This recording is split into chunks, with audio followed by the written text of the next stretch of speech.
Mummy चिल्लाओ मत, जैली ने नागवारी से कहा। फिर एक छोटे शॉपर को माँ की तरफ उछालकर बोली, खाओ मरो, तुम सिर्फ खाने के लिए ज़िंदा हो। ओह, पनीर के sandwich, cake, nuggets. Mummy shopper में से अपनी पसंदीदा चीज़ों को निकालते हुए खुश हो रही थी। जाली ने तल्खी से इस मंज़र को देखा और मैट्रेस पर दराज हो गई। वो सोच रही थी कि अब कल का दिन कैसे गुजरेगा। उसके पास फूटी कौड़ी भी नहीं थी। सारी रात सोचों के भंवर में गुजर चुकी थी। सुबह वो एक फ़ैसला करके नहाने के लिए वॉशरूम में घुस गई। 2 घंटे बाद एक मरतबा फिर वो वली के गेट के सामने थी। वली को उसे देखकर हैरत का शदीद झटका लगा। तुम्हें फिर से रुपये चाहिए होंगे? नहीं, मुझे काम चाहिए, जाली ने पहली मरतबा इत्मीनान से कहा। आई एम सॉरी, मुझे मेड की ज़रूरत नहीं, वो रुखाई से बोला। मगर मुझे काम करना है तो कहीं भी जाकर कर लो, इस कंडीशन में मैं ज़्यादा मुशक्क़त नहीं कर सकती, वो रसान से कहने लगी। गोया उसे वली के गुस्से की ख़त्म परवाह नहीं थी। तुम्हें मेड की जॉब कहीं भी मिल सकती है, न्यूज़पेपर पढ़ा करो, वली ने नागवारी से कहा। मैं यहाँ इत्मीनान से काम कर सकती हूँ, कहीं और जॉब करने में मेरे लिए दुश्वारी है। तुम मुझे अच्छे लगे हो, तुम में बहुत सी अच्छी आदतें हैं। मसलन क्या क्या? वली को साफ महसूस हो रहा था कि वो खुशामद कर रही है।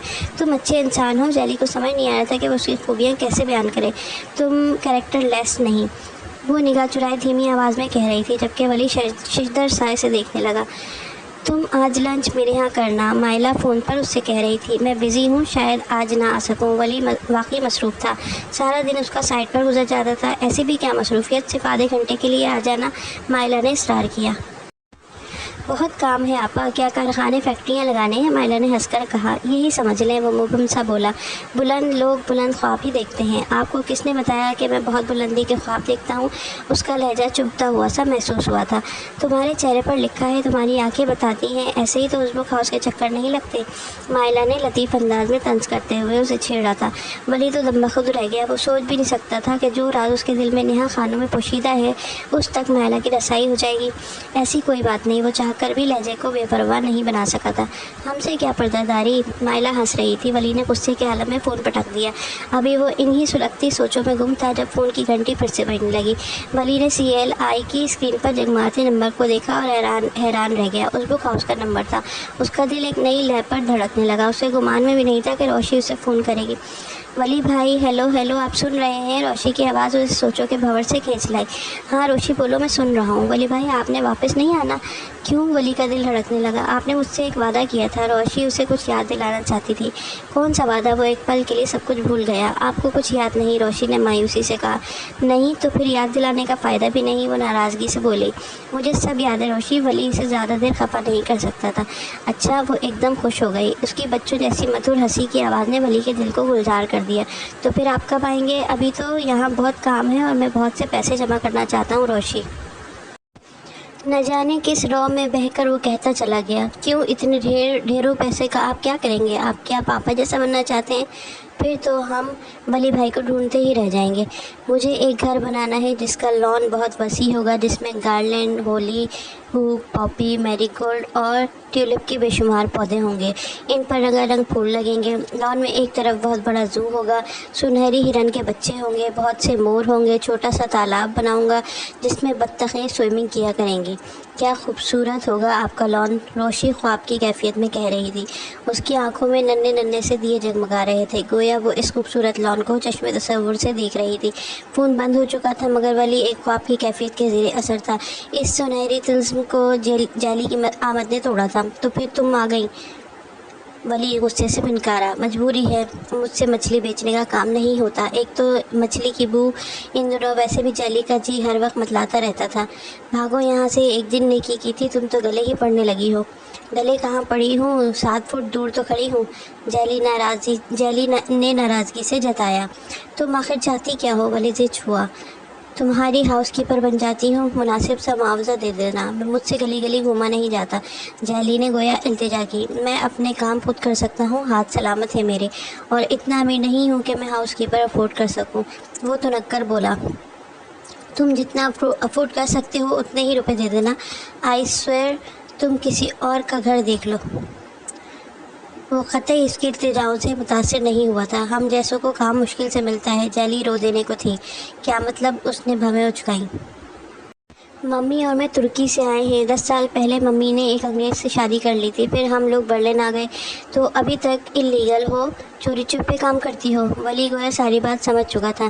نہیں ایسی بات نہیں، پیپرز کلیئر ہے، مگر وہ کچھ ہچکچا کر بولی۔ مگر کیا؟ ولی مشکوک نظروں سے اسے گھورنے لگا۔ ممی غلط قسم کا کام کرتی تھیں، یہ لوگ غیر ملکیوں کے ساتھ اچھا سلوک نہیں کرتے۔ پولیس آئے دن کے چھاپوں اور انکوائری کی وجہ سے ممی کا کام ٹھپ ہو گیا تھا۔ پھر ممی نے ایک بلڈنگ میں فلیٹ کرائے پہ لے لیا اور نیا کام دوبارہ شروع کر دیا، مگر اس کام میں بھی ممی کو پروفٹ نظر نہیں آیا۔ ممی شراب نوشی کی وجہ سے بیمار ہو گئی تھی، تبھی مجھے کام کرنا پڑا۔ اس نے سچ بتانے کا فیصلہ کر لیا تھا، تو میں کیا کروں؟ پورا قصہ سن کر ولی کا دل کچھ اور بھی برا ہو گیا تھا۔ اس نے بازو سے پکڑ کر جلی کو گھسیٹا اور دروازے سے باہر دھکا دے کر بولا، آئندہ مجھے تم دوبارہ نظر آئی تو پولیس کو بلوا لوں گا۔ آخری کوشش کے طور پر وہ لیٹن ہیوٹ کے فارم پر چلی گئی۔ اس کی توقع کے برعکس لیٹن ہیوٹ نے ادھار مچھلی دے کر جیلی کو سرشار کر دیا تھا۔ وہ خوشی خوشی ٹراؤٹ کا بھاری بھرکم تھیلا اٹھائے واپسی کے لیے چل اٹھی۔ 3 سیکڑ گھوم کر مچھلی کے خریداروں کے در کھٹکھٹاتی جیلی بہت نڈھال ہو چکی تھی۔ اس کی سانس پھولنے لگی تھی، چہرے پر پسینے کے قطرے نمودار ہونے لگے تھے۔ وہ تھکن سے چور وجود لیے فٹ پاتھ پر بیٹھ کر لمبے لمبے سانس لینے لگی تھی۔ کیا تھا جو وہ پاکستانی مجھے میڈ کی جاب دے دیتا؟ وہ رنجیدگی سے سوچنے لگی، تو کیا جیلینا ولمر تم ایک مرتبہ پھر کسی پاکستانی پر بھروسہ کرنے کے لیے تیار تھی؟ جیلی نے شدت کے ساتھ اس بوجھ کو محسوس کیا تھا جو اس کے اندر سانس لے رہا تھا۔ جیلی کی آنکھیں لمحہ لمحہ بھیگنے لگیں۔ پاپا معمول کے بزنس ٹور کی غرض سے برطانیہ گئے تھے۔ واپس آئے تو ان کے ساتھ ایک افریقن عورت تھی، کالی سیاہ، بے حد بدصورت، بڑی بڑی آنکھوں والی، موٹے موٹے ہونٹ اور سفید ہموار موتیوں جیسے جگمگاتے دانت۔ اس کے دانتوں کی خوبصورتی کالی رنگت کی وجہ سے مان پڑ گئی تھی۔ بال بے حد گھنگریالے تھے، بھورے سے سیاہی مائل، اتنے برے لگتے تھے کہ دیکھ کر جی متلانے لگتا تھا۔ وہ قطعاً خوبصورت نہیں تھی، مگر پاپا کو نہ جانے اس میں کیسا حسن دکھائی دیا کہ وہ ڈالن سے نکاح کر کے اسے گھر لے آئے۔ گلبخت کی جگمگاہٹیں مان پڑنے لگی تھیں، اس کا نوخیز حسن اداسی کی لپیٹ میں چھپ گیا۔ وہ جو کہتی تھی کہ احمد صاحبہ کے چوتھی پانچویں شادی کر لیں اسے قطعاً پرواہ نہیں ہوگی، اب اس غم کی وجہ سے کم لا کر رہ گئی تھی۔ دادا دادی گلبخت کے صدمے کو کسی بھی طرح کم نہیں کر سکتے تھے، مگر پھر آہستہ آہستہ وہ اسمر اور حسنان کے وجود میں اپنے لیے سکھ اور مصروفیت ڈھونڈ چکی تھی۔ مگر احمد صاحب نے ایک مرتبہ پھر گلبخت کو اس عظیم صدمے سے دوچار کر دیا۔ اسمر اور حسنان کو کانوینٹ میں بھیج دیا تھا۔ گلبخت ایک مرتبہ پھر روتی دھوتی رہ گئی۔ وہ بچوں کو خود سے جدا نہیں کرنا چاہتی تھی، مگر پاپا کو بیٹوں کا مستقبل عزیز تھا۔ ان دنوں شانی بھی نہ جانے کن خیالوں میں گم رہتی تھی۔ کبھی کبھی روشانے سے بہت یاسیت بھرے لہجے میں کہتی، روشی تم کس قدر حسین ہو اور میں۔ شانی خوبصورت نہیں تھی، اس کی رنگت بھی سانولی تھی، نقش بھی معمولی تھے، البتہ اس کا دل بہت پیارا تھا۔ وہ عمر میں شانی سے 1 سال بڑی تھی، مگر اس کی سوچ پر کسی بھی آلودگی کی چھاپ نہیں تھی۔ اس کی آنکھوں میں ابھی تک جانوروں کو دیکھ کر پرجوش سی چمک امڑنے لگتی تھی۔ وہ لڑکپن کی بھول بھلیوں میں گم تھی۔ ابھی تو کوئی خواب آنکھوں میں نہیں اترا تھا جب اسے کسی کے ساتھ منسوب کر دیا گیا۔ یہ دادا دادی نے کیسا فیصلہ کیا؟ یہ کیسے ان کا حکم تھا جسے پاپا نے خاموشی سے سن لیا؟ کوئی اعتراض نہیں کیا تھا، اتنا بھی نہیں کہہ سکے تھے کہ اس کی تعلیم ادھوری ہے، شادی شدہ زندگی کی ذمہ داریاں نہیں اٹھا سکے گی، مگر ان کے خاندان میں عورت کے جذبات اور احساسات کا خیال رکھا ہی کب جاتا تھا۔ عورت تو ان لوگوں کے نزدیک ربڑ کی گڑیا تھی جسے توڑ مروڑ کر اپنے پسند کے سانچے میں ڈھال لیا جاتا تھا۔